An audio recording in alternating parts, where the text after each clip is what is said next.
বাড়িতে অনেক সময় ডিম খায় কিন্তু কুসুমটা রেখে দেয়। কুসুমটা নষ্ট না করে এইভাবে করে একটা রেসিপি বানিয়ে নিতে পারবেন, খুবই ভালো লাগে খেতে। আর যাদের লিভারের প্রবলেম থাকে তাদেরকে তো প্রোটিন খেতে বলে, তাই সাদাটাই খেতে বলে। আর কুসুমগুলো কিন্তু জমেই থাকে। এই কুসুম দিয়ে আজ আমি চাইনিজ ডিশ বানিয়ে দেখাবো। প্রথমে কতগুলো ডিমকে আগের থেকে সিদ্ধ করে নিয়েছিলাম। এখন ডিমগুলোকে ছুলে হোয়াইট পার্টটা আলাদা করে নিয়ে তারপর কুসুমগুলোকে আলাদা করে নেব। সবগুলো কুসুম আলাদা করে নিয়ে তারপর আগের থেকেও আমার কিছুটা কুসুম ফ্রিজে জমানো ছিল, সবগুলোকে একসাথে নিয়ে গুঁড়ো করে নেব, পেস্ট করে নেব।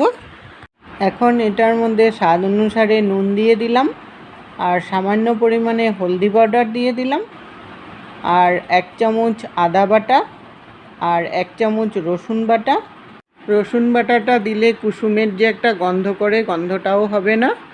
আর সামান্য পরিমাণে লঙ্কার গুঁড়ো দিয়ে দিলাম, একটু ঝাল ঝালও লাগবে, খেতে ভালো লাগবে। আর 2 চামচ ময়দা দিয়ে দিলাম, ময়দা দিলে বাইন্ডিংটাও হবে।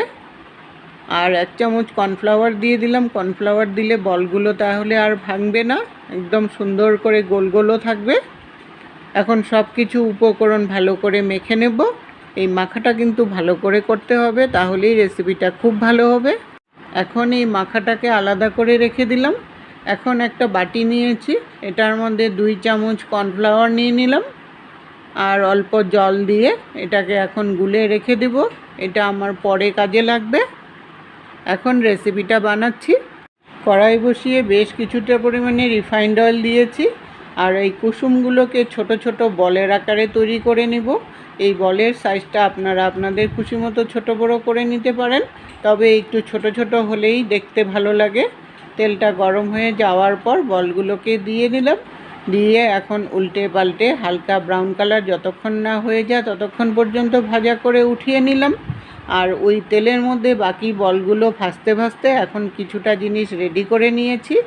আমি এখানে আদা কুচি, লঙ্কা কুচি, রসুন কুচি, টমেটো কুচি আর পেঁয়াজ কুচি নিয়েছি। তবে পেঁয়াজটাকে একটু বড় বড় করে কেটে খুলে নেবেন, তাহলেই রেসিপিটা খুব ভালো লাগবে। এখন ওই তেলের থেকে অল্প তেল কমিয়ে নিলাম, আর ভাজতে ভাজতে তেলটা কিন্তু কালো হয়ে যাবে, কোনো ব্যাপার না, রান্না করলে আবার ঠিক হয়ে যায়। ওই তেলের মধ্যে প্রথমে রসুন কুচি আর আদা কুচিটাকে দিয়ে একটু ভাজা করে নিলাম। ওইটা ভাজা হয়ে যাওয়ার পর পেঁয়াজ কুচিটা দিয়ে দিলাম, পেঁয়াজ কুচিটা আর লঙ্কা কুচিটা একটু ভাজা করে নিলাম। তারপর টমেটো কুচিকে দিয়ে দিলাম, টমেটো কুচিটা দিয়ে ভালো করে তেলের সাথে মিশিয়ে নিয়ে সামান্য পরিমাণে নুন দিয়ে দিলাম। নুন দিলে